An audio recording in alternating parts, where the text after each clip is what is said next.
Hey, Jeff Lerner here, and in this video we're going to be covering 5 ways to stop self-sabotage.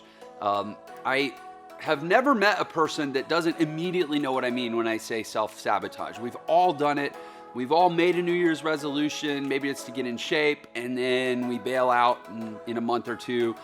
We've all, most of us have probably met somebody and been like, ooh, I like the looks of that person. I should go talk to them. And then somehow we talk ourselves out of it. We all eat stuff we shouldn't eat or know we don't want to eat, but somehow in the middle of the night we find ourselves standing at the fridge. And certainly the place where I see this a ton is starting businesses, entrepreneurs, people that are making the transition from what life teaches most of us, which is to follow orders, do the job, follow the checklist and trade our time for money. And then suddenly we find ourselves in this world where we're responsible for everything. And we want to create, and if we want to get paid, we have to create value. And we know that, and we're excited about it when we start, but suddenly it seems to overwhelm us. And, so I nurture new entrepreneurs all the time. And 3 months in, 6 months in, 12 months in, they're just wasting their time. They're checking Facebook 4 hours a day. They're posting to Instagram 10 times, or not even posting. They're commenting on other people's Instagram posts 10 times a day. They're doing this sort of lowest hanging fruit, lowest common denominator activity that they know isn't moving their business forward. And what they're doing is sabotaging themselves. I'm sure you can relate, whether it's in relationships, whether it's with your health, whether it's with your business, even maybe at your job. I'm sure you've self-sabotaged. I know I've self-sabotaged. And in this video, we're gonna look at 5 ways that we can cut it out and stop doing it and have, ultimately all of our dreams come true.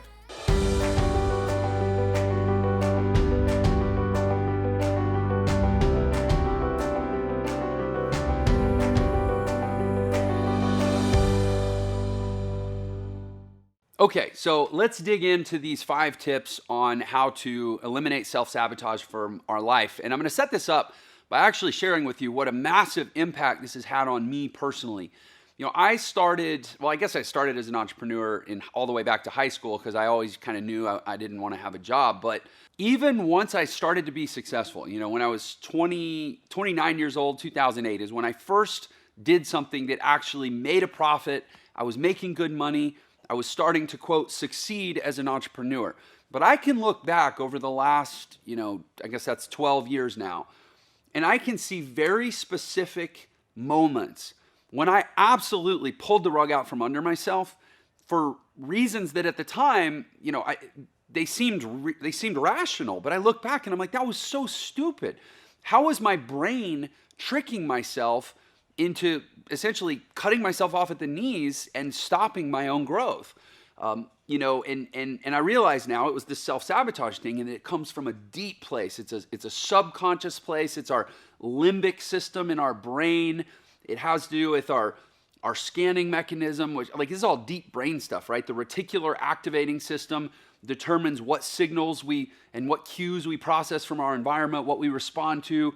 And then we route it through the limbic system, and the amygdala tells us if it's scary or not, and the hypothalamus, kicks in our adrenaline and our cortisol and our sympathetic nervous system to tell us if something, that makes something feel scary or makes something feel exciting or makes something, feel peaceful. The rest and digest part of our hormones, our endocrine system. There's all this super complex stuff that you practically have to have a PhD to understand, and yet we're all just sitting here subject to it going, well, I'm just trying to live my life and I'm just trying to reach my goals, and we don't understand why it's so hard. So for me, a big part of it was actually getting educated and understanding what it is that's really going on in the brain, understanding the power of the subconscious, essentially doing a ton of work on personal development, personal growth, and researching psychology. And I'm not gonna try to go in depth in all that in this video, but I will simply tell you that from the last 12 years, I've come up with a few little, what I call heuristics, or little just sort of mental tricks that I can use to very quickly flip myself out of the place of self-sabotage. And with 12 years of history now where I can look at and say, okay, I had great opportunity. I was making good money. I was building my business. I was maturing, and I should have kept growing. But instead, at this point and at this point, I basically screwed myself. I dropped a bomb in my own kitchen.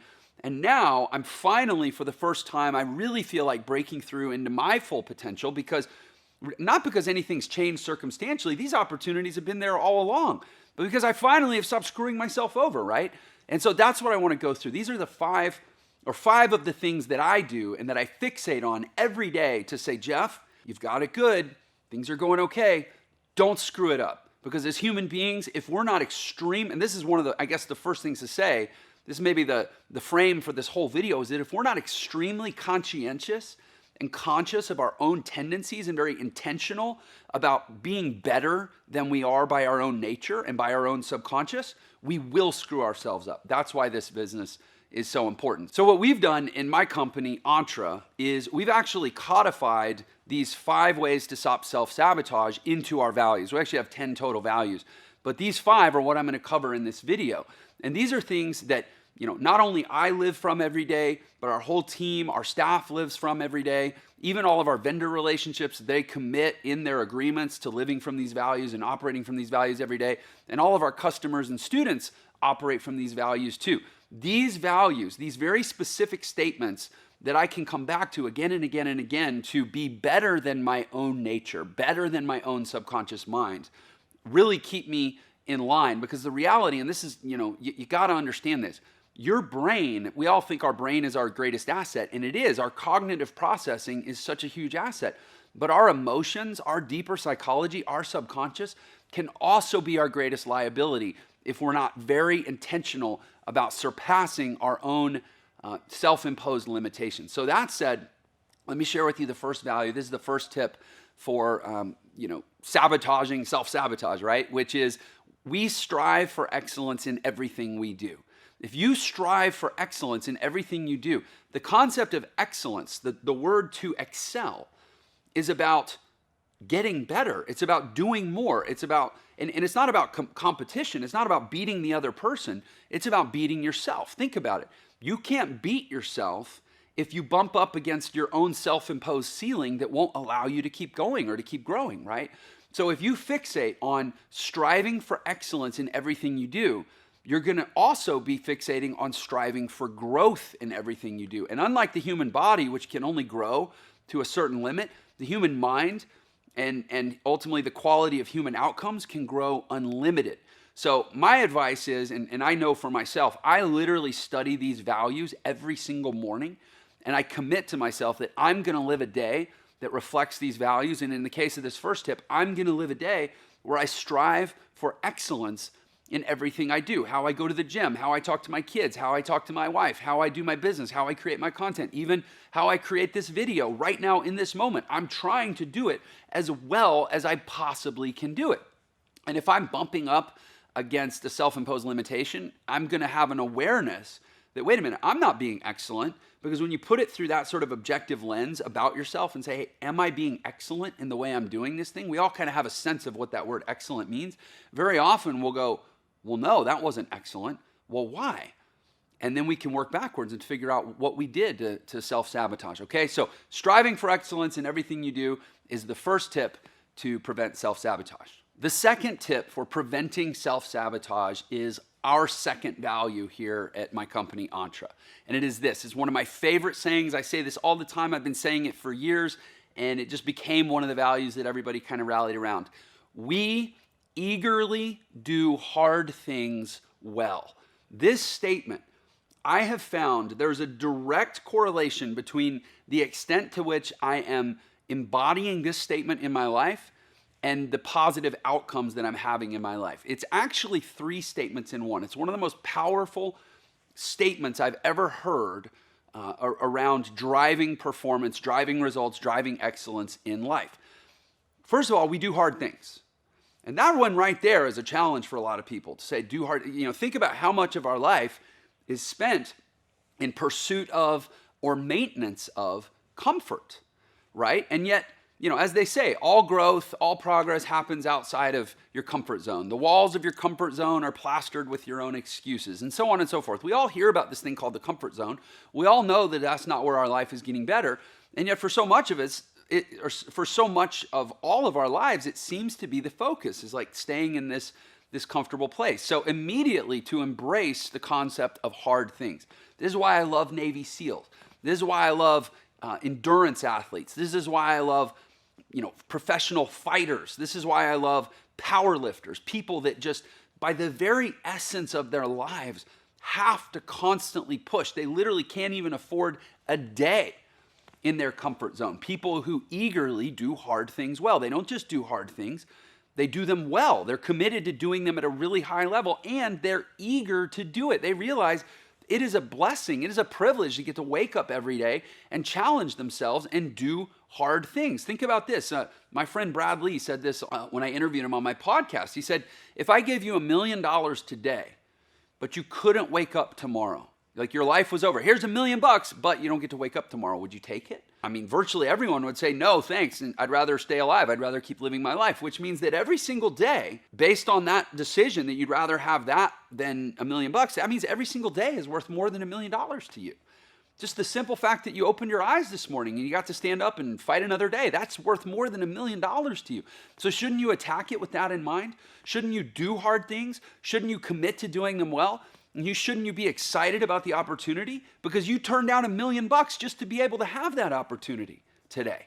When you think about it that way, you'll get excited about eagerly doing hard things well. And when that becomes the focus, all your excuses, all your complacency, all the comfort that would keep you stuck and that ultimately is a form of self-sabotage, it all goes out the window. So that's my second tip, is to learn to eagerly do hard things well. The third tip for preventing self-sabotage is our third value at Entre, and it is this. We practice thoughtful communication. And this one may seem a little out there, a little counterintuitive, but yet think about it. They say that it takes a lifetime to build a reputation and only a single moment to destroy it. What are they really talking about? What is that statement really alluding to? It's alluding to the fact that you can say something in a moment and ruin everything that you've worked for. In other words, thoughtless communication, reckless communication, it destroys careers. It destroys relationships. It can even destroy your relationship with yourself. I have found that developing the habit of thoughtful communication, and by the way, I was very intentional about what adjective we built into this value. We practice effective communication. There's a term in business called executive communication. It's a certain way of communicating in a very concise, efficient style. Is it empathetic communication? Is it sensitive communication? And we ultimately landed on the term thoughtful. We practice thoughtful communication, the ability to very quickly think about what you're going to say and forecast the consequences of what you're going to say. Frankly, if everybody committed to that, what would the changes in this world be? Marriages would be saved, businesses would be saved, friendships would be saved, politicians' careers would be saved, and all kinds of careers would be saved. So much. In fact, even practicing thoughtful communication with yourself, diet, you would eat differently, you would work out differently. Like there's virtually no aspect of life that isn't improved simply by being more thoughtful about what we say to others and what we say to ourselves. And ultimately, how does self-sabotage actually show up? Self-sabotage is initiated, if you will, by self-talk. In other words, thoughtless communication internally is always going to be the catalyst to the actions that result in self-sabotage. So if you become very intentional about being thoughtful in everything you say, including what you say to yourself, you actually make self-sabotage impossible. The fourth key for eliminating self-sabotage from your life is our fourth value: we take daily disciplined action. Here's why this is so important. The terms, daily, everybody knows what daily means. You do it, wake up, you do it every day, right? And then discipline. The word discipline comes from discipleship, or being a disciple, essentially a follower or an adherent to a higher set of principles. Now, when you frame it that way, a lot of people kind of bristle, like, I don't want to be a disciple. I resist authority. I want to do it my way. But here's the thing. Taking disciplined action, you can be your own source of authority. You can be a disciple of your own authority. And what do I mean by that? I simply mean following through on your decisions. So you make a decision today. You say, my goal is I want to grow my business. I want to double my business this year. Then every single day, you need to be a disciple of the higher authority that was created when you, the source of that higher authority, made that decision. In other words, discipleship doesn't have to mean giving away your power necessarily. I'm not here to comment on whether that makes sense or not. We all have to make our own personal choice about higher powers, but we also get to be a higher power in our own life. And the way you do that is by decisive, effective decision making. So that concept of taking daily disciplined action means that every single day, your actions should be consistent with your stated priorities and goals based on the decision you made about what you want for your life. In other words, people should be able to look at your life and go, man, you clearly are a disciple of your own goals, your own stated results that you're seeking in your life. So really look at yourself. Are you a daily disciple taking daily disciplined action in a way that clearly and incontrovertibly reflects the decision that you supposedly made about what you want for your life? If yes, you're great. You're probably not self-sabotaging. And any moment of self-sabotage is going to be a breakdown in the daily disciplined action. That's the thing. Here's why this is so empowering. A lot of people have to wake up every day and decide to do the things that they think they should do. You know, there's a wake up today and say, I'm going to go to the gym today.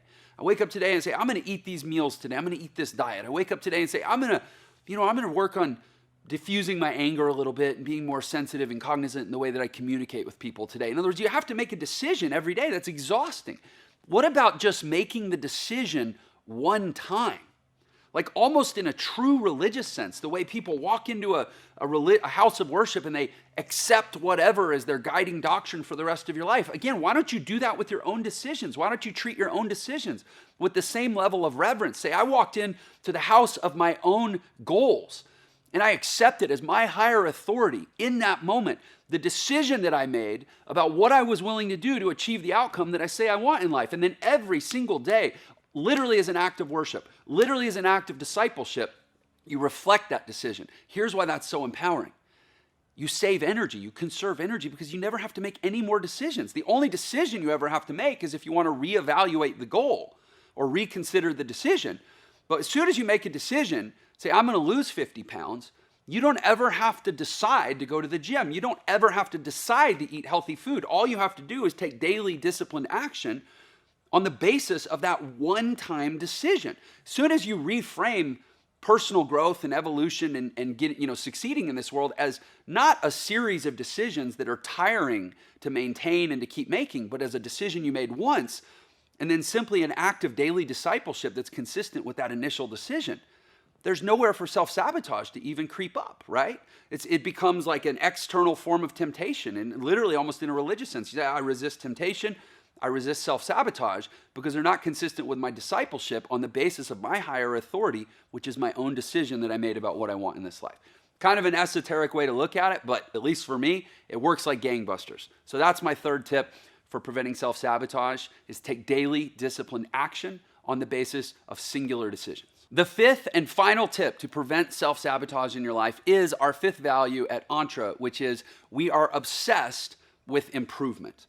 And the key element of this, I think everybody says, oh, I want to keep improving. But here's why I found this to be so powerful, is it allows you, when you get obsessed with improvement, it allows you to change your relationship to failure. Fear of failure and insecurity around previous failures is the number one thing that I see leading people to self-sabotage, right? They don't want to get too big because the bigger you are, the harder you fall.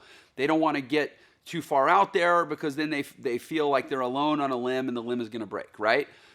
But when you embrace the concept of constant and never-ending improvement and you obsess over it, you actually get addicted. You desire failure. You completely change your relationship with failure, where it's no longer something that you want to avoid. It's actually something that you want to happen a lot. You want it to happen quickly, because there's another word for failure, which is learning. And there's another word for mistakes, which are growth opportunities, right? And if you want to have this amazing result, you want to grow and succeed in life, everybody knows you need to learn. Everybody knows you need to be challenged. Everybody knows you need to overcome obstacles. Well, what are failures? Failures are learning, they're growth opportunities, and they're obstacles to be overcome, right? And so you actually realize, I can't have the life I want if I don't fail. And frankly, the extent to which I fail a lot, I fail quickly, I fail spectacularly, and I bounce and I grow and I recover, That's actually the extent to which I'm even on the journey in the first place of having the goal and having the success that I say I want in this world, right? Being obsessed with improvement changes your relationship to failure, where it's no longer something to fear, it's something to crave.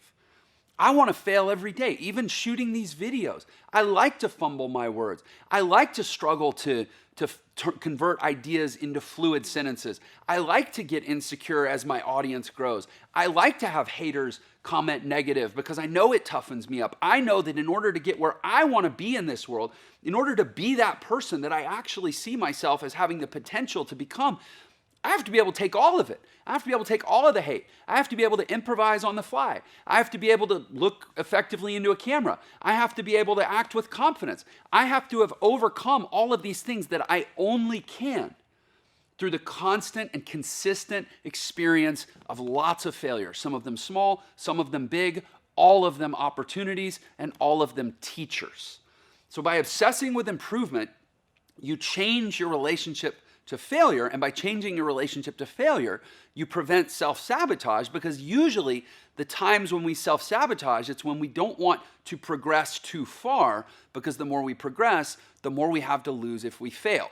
We don't want to lose the 100 pounds. Let's say you're in a relationship, and this is data-driven. This isn't just my opinion. Let's say you have a husband and a wife that are both 100 pounds overweight, and you both decide that you're going to lose the weight.